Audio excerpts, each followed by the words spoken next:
G'day, I'm Sean and welcome to the CarExpert Podcast. This week we're answering your questions. I've got James here to help answer them. James, you've got some A's for the Q's. I think so. And Scott's here, you got some answers as well? I'm planning to throw everything to James. That is a really good strategy. That's what I was going to do, so maybe if we both do it. This has been every day of my life. We put the call out for questions from you guys across all of our social media platforms. We've got a lot of questions. We've handpicked the best ones. We've cut out all the ones that asked James to get a haircut. So, James, any response? You're welcome. There you go. All right. Yes, to Mr. D. Nelson on Facebook, that's your answer. Right. Okay, let's dive straight into it. There's no point beating around the bush. This first guy has two questions, so we'll do them one at a time. Yes, but you know, he was first in. He was the very first person to ask a question, so we'll give him the chance. He goes, "Hey, car expert, love the podcast. Love listening to it in my Pajero while driving." Yeah, Scott likes this guy already. Two questions for you. One, are there any plans to go to car meets to connect with the community more and interview the enthusiasts who put time and effort into their cars? I'll let you answer this before we go to the next one. The answer is there is definitely plans for more engagement with our readers in the community. Whether or not it's existing car meets or whether we continue doing events on our own sort of remains to be seen. The website is obviously focused on new cars and new car buyers as well as these enthusiasts, and that's what last year's meet and greet was all about. The plans that are in the works look similar. So if you love cars and you love CarExpert, please come down and meet the team, but don't expect it to be a boosted or a sort of a cars and coffee. Expect it to be more focused on new cars because that's our bread and butter. But James is going to completely ruin that answer because you have a different one. Oh, well, you know, some of us get involved with certain things. You know, I've been around some buyer meets and things like that, not necessarily representing CarExpert, but just as myself.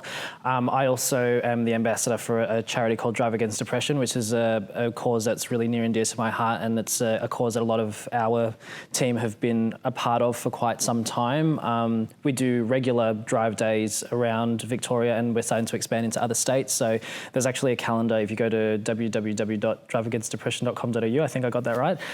There's a calendar coming up where they're actually going to start doing things in New South Wales, in South Australia, in Queensland, beyond just Victoria. So you can get together with people, and it's all about supporting mental wellness and mental health through a shared love of driving and just opening up the conversation, because I know that for a lot of people, mental health is a tough thing to talk about. It's not something that you just, you know, pop a question about at the dinner table and things like that, and everyone gets touched by something like that at some point in their life. So it's definitely something that I'm really proud to be a part of, and shout out to those guys for what they do. So yeah. There you go. So there are plenty of opportunities to meet the experts at various events throughout the year, but we will, if we organise any more events similar to what we did last year, we'll let you know here on the podcast, so make sure you're subscribed and stay tuned. Second question is, since we are getting all the amazing details and information of new cars, can there be a segment of the show talking about and or your thoughts on some old classic sports cars like the JDM, EDM and more? I thought EDM was music. I was about to say the same thing. Okay, right. Okay, well, let's just make this one brief. Where do you guys stand in terms of your various allegiances to classic cars? I can appreciate them. I don't know if I'd buy one for myself. I don't have the patience for that kind of stuff. So I can see you sitting on the side of the M1 with the bonnet up and the... That's my worst nightmare. Because you owns a Golf, it's unrelated. What about you, Scott? I love classic cars. If I were to buy one, it would probably be old and European rather than old and Japanese. But one of the most fun cars I've ever driven was a mate's R32 GTR. Well, there you go. So, and you do drive an old Pajero, so you know that is JDM yes. to a degree. I suppose so. Yes. All right. Next question. We'll move it right along before we become a used car podcast. Where do people get the batteries are only good for 10 years from? Aren't there? I'm trying to read the comment here, so forgive me. Aren't there only like 2 electric cars that are that old? Leaf and Model S. Leaf had no thermal management and an inferior chemistry, so that only leaves the Model S's. Are there a graveyard of 10-year-old Model S's that I've missed? Where are people getting the 10-year thing from? So this relates to a conversation we had recently about the disposal of electric car batteries. Yeah, it's a great question actually, because it definitely combats that myth that, you know, sort of like when you speak to mechanics and they go like everything from this brand or this country is bad, right? And I think the problem is not necessarily that batteries are only as good as they are for 10 years. It's actually the unknown about that, right? Because for a lot of cars, they are this new, they're not 10 years old. And given what we've seen from older stuff, there is a certain period where, you know, there's degradation and all that kind of thing. And the technology is evolving so much that we can't definitively say this will be great in 10 years past the warranty period for that battery. Now, most manufacturers warrant their high voltage batteries for between 7 and 10 years. There's a certain mileage for most of them as well. It's somewhere between 100 and 2,000 kilometres. And when you think about, some people who might use their electric vehicles for work and things like that, they might rack up more Ks than that, and that's something that we just don't know yet. So it's not that they aren't good past 10 years, it's that we don't know, and I think that's perhaps something that we need to make more clear. I think as well, a lot of it comes down to how you're charging your vehicle. If you look at most modern electric cars, you can cap their charge at 80%, you can cap the charge speed. If you are constantly fast charging your vehicle, you're constantly running it all the way down to empty and then charging it all the way up to 100%, that 8-year figure is sort of, I suppose, probably more targeted at you, because that is the highest degradation thing you can do for a battery. It's constantly being used, filled or cooled, and filled or emptied, excuse me. It's constantly running at a higher temperature because it's constantly fast charging, and that obviously degrades the battery faster than someone who uses the middle sort of portion of its charge that charges plugged into a 3-pin plug. So, like James said, it's more what car makers consider reasonable wear over that period of time, rather than an assumption or an allegation that after that amount of time they're not going to be any good.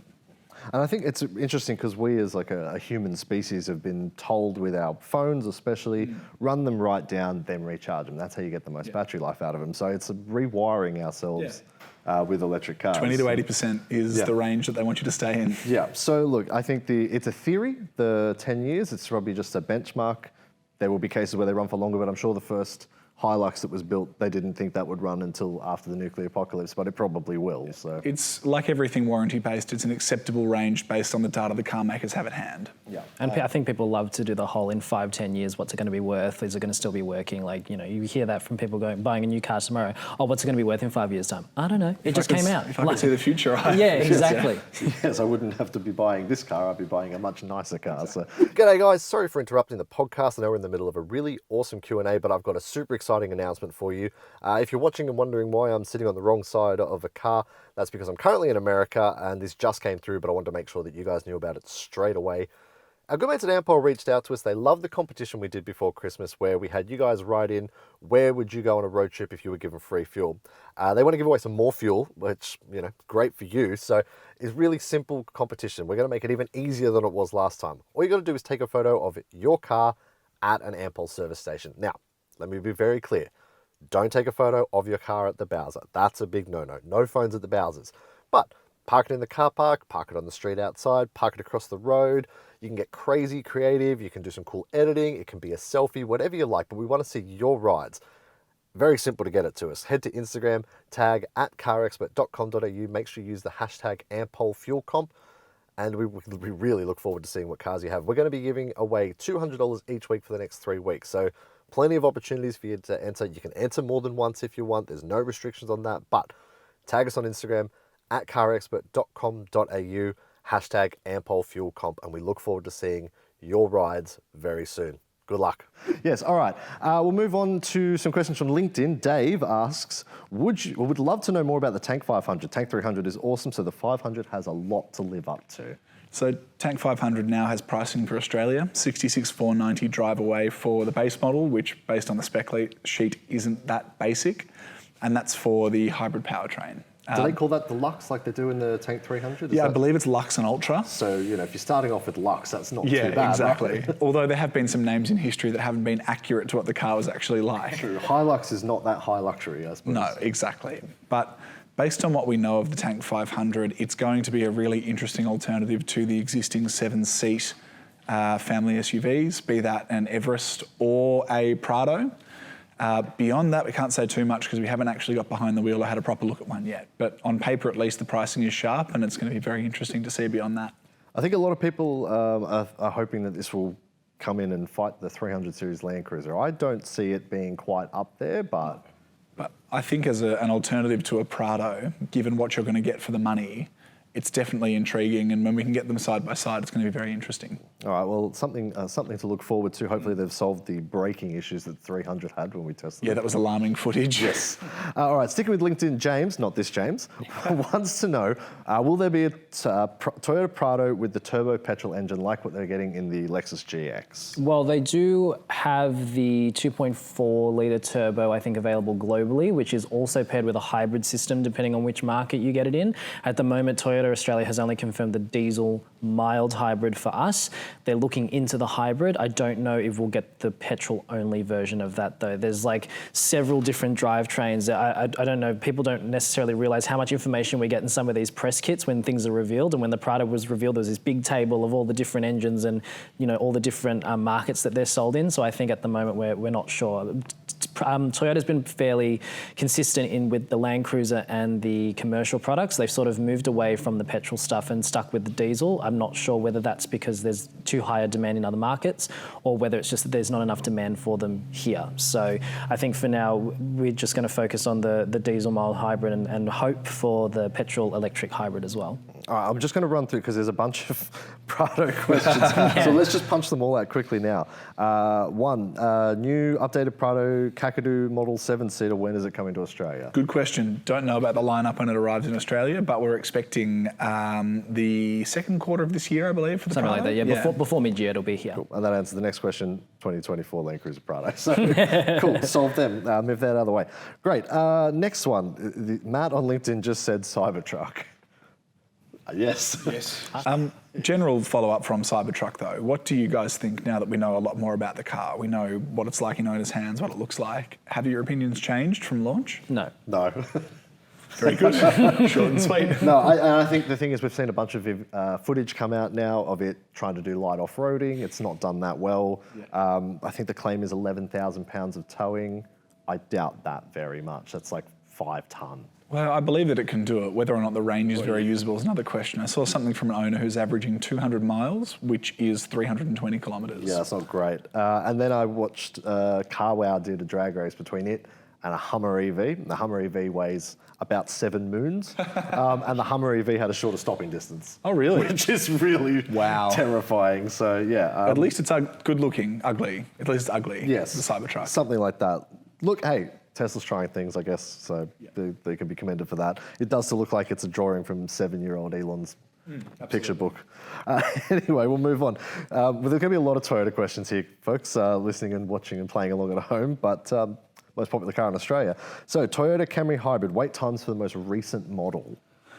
So late last year, orders for the Camry were closed for the outgoing model. That's because wait times were still out at a very long time. I don't want to give you an exact number because it varies based on colour, dealer, that sort of thing. We spoke to Toyota earlier this year and they are in the process of filling those orders. They're also offering people who are waiting the opportunity to switch over to the new model. And based on what Toyota told us, a lot of people are taking that option. I think the new model is meant to be here late this year from memory. It's still a little while away. So I guess if you were to put an order down for the brand new one, you're waiting at least until maybe 4th quarter, which is still, 8 to 10 months. That's a long time to wait for a taxi, right? Well, that's what a lot of people buy them for, and it is a long time. But no longer than an Uber at about midnight on a Saturday in Melbourne at the moment. That's true, yes, especially around Docklands area where we work, yes. Okay, this is probably a tricky one. I think this is going to test you guys a little bit. Vinny on Instagram wants to know, Golf Whiskey on Instagram wants to know, what incoming new release would you wait for instead if you already had an Everest on order? If that makes sense. What would you keep waiting for an Everest, or is there something else you would buy instead? I think that new Prado is something that's really interesting. I know that doesn't offer a 6-cylinder engine like the Everest does, but I think one of the biggest gaps in objective competence in the Prado was its tech, which has now been significantly improved with this new model. And I guess if Toyota's reputation for reliability, the dealer network support and all that stuff is really important to you, I think this new version, which is bigger, better, more technologically advanced, I guess that would probably be the next best thing, because Ranger was aiming square at Prado when they released it, and I guess now that Prado's had a really significant overhaul, that's probably the other benchmark. I would be waiting for that Tank 500.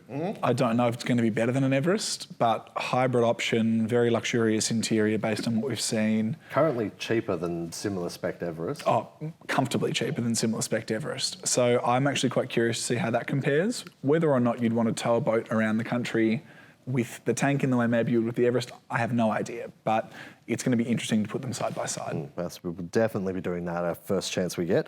Okay, next one. This is squarely aimed at you, James. Will Volkswagen sell their plug-in hybrids alongside the ID range in Australia, or do we still have poor fuel? Well, that's an interesting one because Volkswagen never 100% confirmed that would be bringing plug-in hybrids here. I think the only one that it's really committed to is the new multivan, which is based... Yeah, that's the only one that they've really committed to. Clearly they're testing the waters though, because they've got the plug-in hybrid Cupra. Well, exactly right. So the Cupra stuff is sort of like their case study, I guess. I think what a lot of people don't realise is in Europe, these cars are so popular as plug-in hybrids because there's so many tax incentives and things like that people will buy so many of them, they just can't produce enough. And so for, volume model lines like Golf and Tiguan, which do really significant volume in Europe and the UK and in other markets around the world as well, it leaves Australia with no emission standards as sort of like a low prio market. I think last time we spoke to Volkswagen Australia, they've committed to bringing in the Touareg R, which comes like literally in the next couple of months. Then from there, I think the Golf GTE is a possibility for the facelifted range, which comes either at the very late stages of this year or early next. Yep. And the Tiguan, unfortunately, has been ruled out for now, but that could change, now that since that initial announcement, there's been the changes to emissions laws coming in at the end of the decade, updates to fuel quality standards and all that kind of thing. We may see stuff like that change, especially if production slots open up at the factory overseas. So it's still in the pipeline. Random automotive _photographer on Instagram. Instagram? Yeah, Instagram, yeah. I would think really hard about whether you want a plug-in hybrid anyway. We've talked about this on the pod before. If you're spending a lot of time in the city and you can charge the car at home, I would be looking at an electric car. You're spending a lot of time on the highway, you need the petrol engine. Volkswagen makes some really efficient petrol engines. So if you're not going to get a VW plug-in hybrid, for one, look at the Cupra stuff, but really think hard about whether you need that, because you can save some money up front and then not spend that much more on fuel, or spend more on an electric car and spend nothing on fuel and kind of get the same benefits depending on how you're driving. All right, well, hopefully that answers that for you. Timbo to you, I wanted to say that because that's a fun name. Timbo to you wants to know Lexus GX release date and price including on-roads. Now, Timbo, we can't give you on-road pricing because that varies state to state. But we don't have pricing. We don't have pricing. So, but just for your reference, Timbo, we never list on-road pricing unless it's a drive-away deal offer, purely because it's very complicated state to state. But GX release date and price. No price? No price. No price right now. First half of 2024? Yeah, I think it's only a few months away. Paul's actually in America right now at the time of filming, driving it, and I think the pricing and range details will be released in the coming week or so as a result of that launch. So stay tuned. We'll have a link to the site as soon as it goes live. And yeah, with the pricing, who knows? We really don't know. Okay, I'm not going to try and say this next name, but what are the wait times for the 2024 RAV4 Edge? Yeah, Toyota has worked hard to get these RAV4 wait times down, and it's said that by sort of the end of the first quarter of this year or coming into the middle of this year, it wants to have people waiting no longer than 6 months for a RAV4 hybrid, the most popular models. If it can deliver on that, that would be a significant improvement, because there was a point where people were waiting up to 18 months. I heard 4 years from some people, from some dealers, like the numbers are wild. It's just, that's a full model cycle. Yes. As always, it depends on your dealership, the colour you want, whether you want hybrid or petrol, that sort of thing. But at the moment, Toyota's goal is to get it down to the point where it's about a 6-month wait for the most popular versions. Okay, that's fairly reasonable, because if you order a couch, custom-made couch, you can wait 3 to 4 or 5 months for that anyway. So if you're waiting that long for your custom-ordered car, I think that's not too bad. Okay, next one. When will the new Hyundai Tucson be available? Is it a 24 or 25 facelift? Yes, so there is a midlife update for the new for the Hyundai Tucson, which is coming here mid-year, was what they told us, and that will also debut the hybrid drivetrain for Australia. We don't really know anything about what the pricing will be like, whether there'll be multiple variants. I think Hyundai, as opposed to Kia, has been able to secure a better supply of its electrified cars, and not just being able to offer them at sharper pricing, but also having multiple variants, as we've seen with Santa Fe and some of their other cars like Kona. So I think it will be really interesting to see what Hyundai does there, because looking at Tucson and how much volume it does without an electrified variant in Australia, it may try and cash in on Toyota's supply issues, even though they're getting better, that people have more choice, and I think that's really important. So yeah, about June. And there's currently a Sportage hybrid available, is there? Also coming. Like literally as we speak, the cars are starting to arrive and we'll have pricing and specs in the coming weeks. Okay, so that'll be a good test of what that Santa Fe hybrid may be like, I suppose. Tucson hybrid. Tucson hybrid, sorry. Santa Fe's the next question, my apologies. Yes, that'll be a good test of what we can expect from that. So looking forward to driving that. So in that case, when will the new Santa Fe be released? Q2 this year. Okay. So we've driven the car in Korea. We've got a review live on the website already. But we're expecting, Q2, whether that means April or June, we don't know yet. Okay, well, hopefully it's soon, because we would love to get behind the wheel of it and have a drive and tell you guys what we think. Any spy news on next-gen Navara or Hilux? Next-gen Navara, we expect to be a version of the new Triton that is being launched very soon. James is heading to South Australia to drive it in the next couple of weeks. Yeah, it's like 2 weeks away or something like that. Very exciting. That's because of the Renault, Nissan, Mitsubishi alliance and the way they operate. Each sort of group gets an area to lead, and Mitsubishi's leadership is in that ute, rugged sort of space. We don't know much beyond that. And we've heard conflicting things from Nissan reports, from Mitsubishi Australia.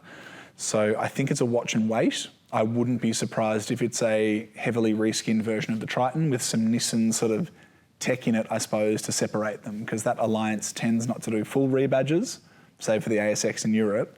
It tends to like the idea of shared bones and tech, but then unique identities on top, like an X-Trail and an Outlander. And I would imagine that this is subject to much conjecture, that Mitsubishi is saying, no, Nissan, you can't show it off until our Triton's available. I would absolutely believe that, yes. Hilux, any words on that? Mild hybrid Hilux is rolling out very shortly. I'm looking at James for help here because I can't remember exactly when. It's at the moment. I think they're going to slowly start rolling out over the next few months. But in terms of what a next generation Hilux looks like, I think we're still some time away. Could be another 10, 20, 30 years based on Toyota's history, so we'll see what happens.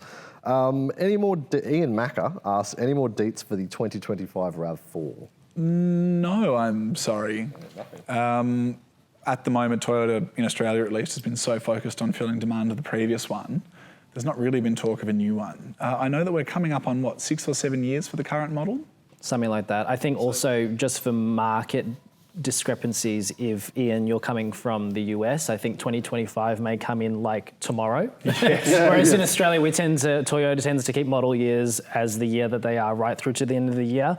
But I think, if there's any changes, there might be just some very mild spec updates or some new colour options, as they've sort of done over the car's life so far. For what a new generation model looks like, I don't think we really know what... We don't know. We don't even think we've seen prototypes of that yet. Toyota's pretty good at hiding that stuff. It's rare that we see Toyota stuff spied, because they've got Toyota Village or Toyota Town or Toyota Nation or whatever it is in Japan. But even here, they tested the 300 series extensively. Yeah. Nobody knew. Yeah. Because they drove it around, it looked like a 200 series to most people. So yeah, they're very clever at that. Yes. But given most automotive life cycles are 8 years, the RAV4 will be approaching the point of a new model, but we're not there yet. Okay. All right, next one, sticking with Toyota a little bit longer. Wait times on the Corolla Cross. I expected to see tons of them, but I don't. I've heard varying reports. I've got a mate who waited so long for his, he bought a BYD Atto 3 instead. Interesting cross-shopping exercise there. Well, to Corolla cross-shopping. Yes. I can't give you a definitive answer across the whole range, but again, it kind of varies from dealer to dealer and model to model. And the best thing you can do is chat to your dealership, because they may have one that someone's cancelled an order on that's available tomorrow. Again, across the board, Toyota is expecting supply to improve, and hopefully that's the case with Corolla Cross. Well, Pinto James 8 on Instagram, if you do want to know, there's a very easy way to find out. Head to Google and type in Help Me Car Expert. We can connect you with a wide range of dealers right across the country. We've also got some consultants based in Brisbane that can help you find that Corolla Cross you might be looking for, because I'm sure there's some sitting in a dealer somewhere. So check out Help Me Car Expert on Google, and if you do use it, Pinto James 8, let us know how it was, because we'd like to know how long it took you to get behind the wheel of the Corolla Cross you clearly desire very much. All right, sticking with Toyota just a little bit longer. Three more Toyota questions. I promise there's only about another half hour of Toyota content to get through. Is the Land Cruiser worth the wait? Which price bracket is it expected to fit in? Now, I don't know what Land Cruiser Aussie underscore I'm assuming no the Prado. is talking about, but yeah, I think Prado. Yeah. Worth the wait? James thinks so. I think it'll be worth waiting to see once they start hitting the ground how they perform. Once we know what that mild hybrid diesel engine is like across Hilux and Prado, I think that'll be a really telling sign as to whether we still recommend people go to V6 alternatives or something like that. But, it's a pretty big vehicle for them. And, Prado was the most popular large SUV last year. How could you not wait for something that's the sales favourite or, widely considered a benchmark? So, price bracket wise, the current model sits just sort of towards the top end of ute-based SUVs. It's sort of somewhere between, at the bottom end, call it an MUX, and the top end, around the top end Ford Ranger or just above. Toyota's new cars haven't obviously been cheaper than their old ones, but it is pretty good at hitting around the same sort of mark. With that said, the new Land Cruiser 300 was significantly more expensive than the 200, which means I have no idea. Your guess is as good as ours. I would probably expect a base model to be anywhere between 60 and 70, and then the high spec ones to be around 100, because I think the current Kakadu is nudging 90. It's up there by the time you get your on-road. Yeah, exactly right. Yeah, so I would imagine somewhere between 70 and 100 is a pretty good ballpark, depending on the trim that you get. And I think with what we've seen, with Toyota doing with their new products, is they're very well specified even from the base level. So it means that now, you look at what a Prado GX looks like at the moment, you get absolutely nothing in it. Whereas this new one, you might actually be able to get a good level of spec in a base one if you don't want to spend up to 6 figures for a Kakadu or whatever the new flagship will be called. And Aussie _ worries. My recommendation is become a primary producer. You can get the top spec one for a very good deal. That is the trick. Okay, last 2 questions. There's 3 questions left, so we're nearly there. Skoda Enyaq, how much and when? James, I think this is the one that you're across. Yeah, Skoda hasn't actually released full pricing yet. I think what they've told us is that the base one, which is actually a very high spec non-performance one, should be around the same price or just higher than a Kodiaq RS, which currently goes for about $74,990 drive away. So I'd probably say $79,990 for the non-RS one, and then the RS one will probably be in the 80s. But I don't think that car gets here until about early in the third quarter, so July, August, give or take, and pricing will probably be released a little bit before then, so people can start ordering. Similar story for the Volkswagen ID4 and ID5. Just to be clear, for those who are not watching and can't see the images we put on screen, what is a Skoda Enyaq? So sounds like a musician. It does sound like a musician, doesn't it? It's basically Skoda's version of the Volkswagen ID4 and ID5, which is like a mid-size electric SUV that's sort of, in terms of size, and I've seen them in person, they're sort of somewhere between a Karoq and a Kodiaq in terms of size. So Volkswagen Tiguan size. Yeah, sort of Tiguan size, but the Enyaq's, I think, a little bit bigger than an ID4. It's like, typical Skoda where it's sort of half a segment up. Toyota BZ4X, how much and when? And I guess we can roll in the Subaru Solterra as well, because it's essentially the same car. So the when, we are driving both of them at separate events in separate states on February 27 and 28. Okay, my so birthday. A month away, yeah. How much the Subaru Solterra is $65,000 before on-road costs? No, it's more. 75 grand before. Yeah, 75 for for the base one, yeah, and then I think it's pretty much 80 for the top spec. I think what Toyota might do differently is, because Subaru does the all-wheel drive thing, Toyota might bring in a cheaper single-motor version, which may come in lower than that base Solterra, but it really depends on how much supply they can get, because they've basically warned us it's going to be expensive.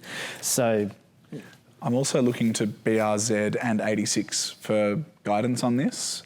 Historically, the first gen 86 Toyota launched cheaper than the Subaru. Subaru only did the premium option. This time around, the pricing is like equivalent or better for the manual 86, but then more expensive if you buy an auto 86 than the equivalent BRZ.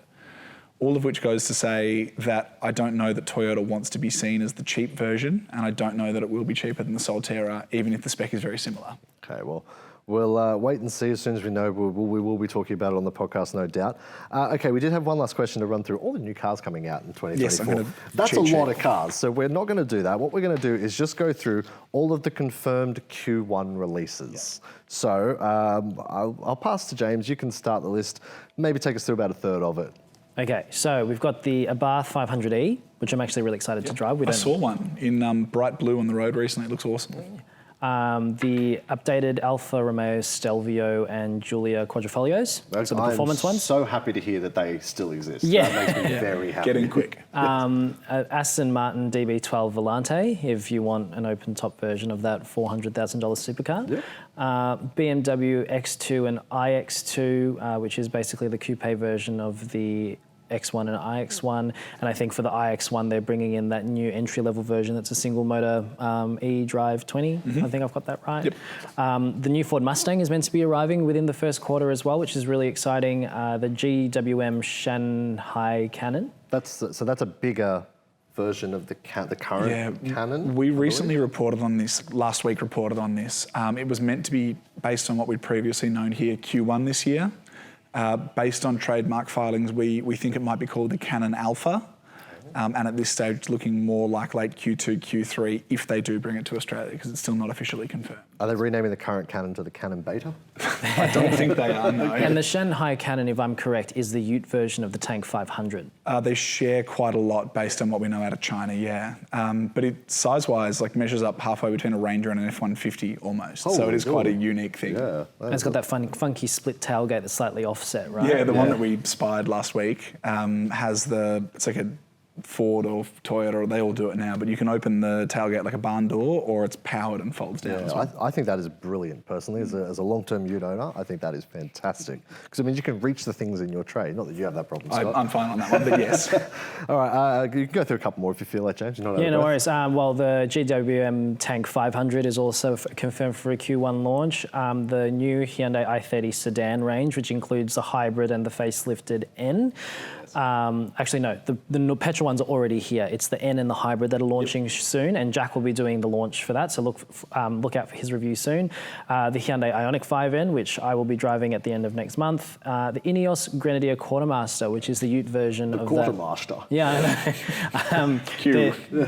Which is basically a modern interpretation of the new Defender, the Defender ute that was once upon a time sold here. Yeah, I can't wait for that thing. It looks fantastic. Are you going to buy one? Oh, mate, if this podcast blows up, then yes, I absolutely will. So subscribe, please, so I can buy. Because inside it's like being in the cockpit of an airplane, like a much lower altitude. Yeah, much lower altitude. But with the switches and everything. I mean, you've driven the Grenadier. Yes. And it's meant to be pretty much the same from the B pillar forward, so I imagine it'll be a very similar experience. Very cool. All right, Scott, you want to take us through the next batch we got here? I do. Starting with the JAC T9 ute. So that's not the Jack ute?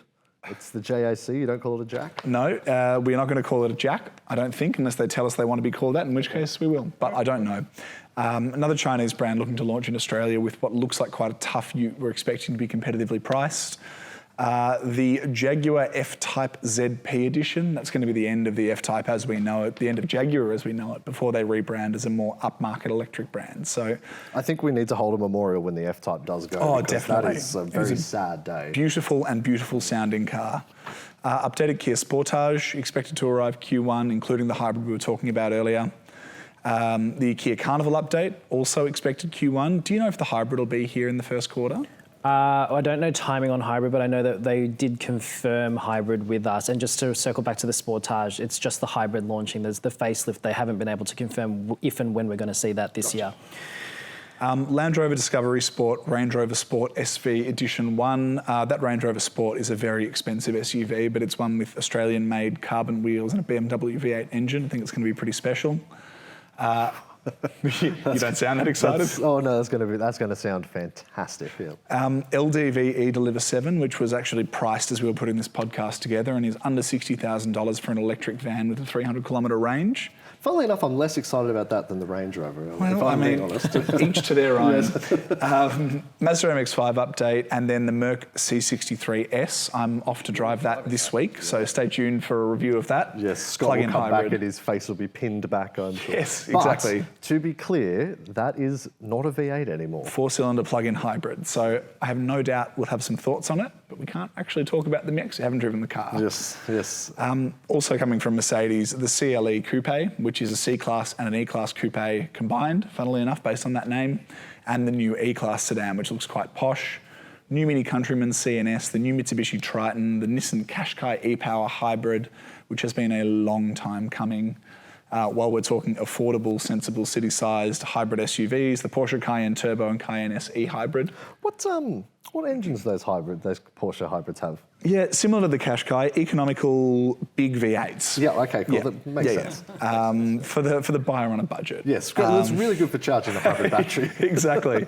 Also coming, the new Porsche Panamera, the Renault Megane E-Tech electric, just so I say the name fully, the Kangoo E-Tech from Renault as well, the Subaru BZ4X, the Volvo EX30, and then while we're talking Toyota and Subaru tie-ups, a Subaru BRZ TS, and a manual with safety features in it, including adaptive cruise, autonomous emergency braking. All right, there you go. That's everything confirmed as of today that's coming in Q1 2024. I'm kind of breathless just reading that list. We're going to be busy.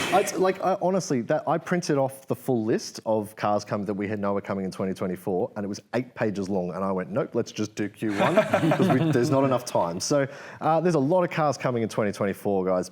Get excited. We're going to talk about a lot of them as they arrive. If you do want to see a full list, well, I'll put a link in the description for everything we know that's coming in 2024, and it is a lot. It's been very thoughtfully put together by Jack sitting over there and Will in Brisbane, and they spent a lot of time on that. So worth a read and give them a like and a comment to say thanks for that big effort they put in doing that. Guys, that pretty much wraps up our Q&A this week. I know, that was a lot of Qs. We had a lot of As.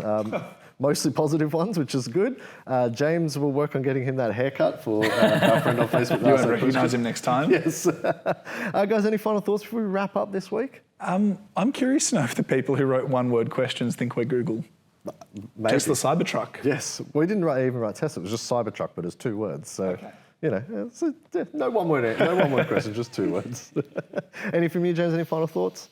It's always great to engage with our audience. I think as much as we joke about people asking very vague questions, I think it's really important that we have this opportunity to answer any questions and things like that. I know some people message me privately on social media about similar things. So, you can always send us an email or questions online, and we will try to get back to you as soon as possible. And with a lot of these launches, these things change all the time. If there's anything that we've learned over the last couple of years, so make sure you keep those questions coming. We're always happy to help, and hopefully we can help you find your next car. Yeah, if you do have questions, feel free to either comment on the YouTube video or email us podcast@carexpert.com.au, or you can message us through, I think we're on all the social media platforms. All the things. Yes, yeah. Absolutely. Yes. Feel free to send us a message anytime and ask a question, and we're happy to read it out in the podcast if you want to know the answer. That's it for this week, guys. I'm not going to see you guys next week. No, you're going to be in the States. I'm going to be in the States with Paul, and we're going to do one from the States. Could be interesting. Could not, but he will talk about the Lexus GX in a bit more detail for you. So stay tuned for that. As always, thank you for watching. I'll see you guys in a couple of weeks, and I'll see all of you next week. Have a good one.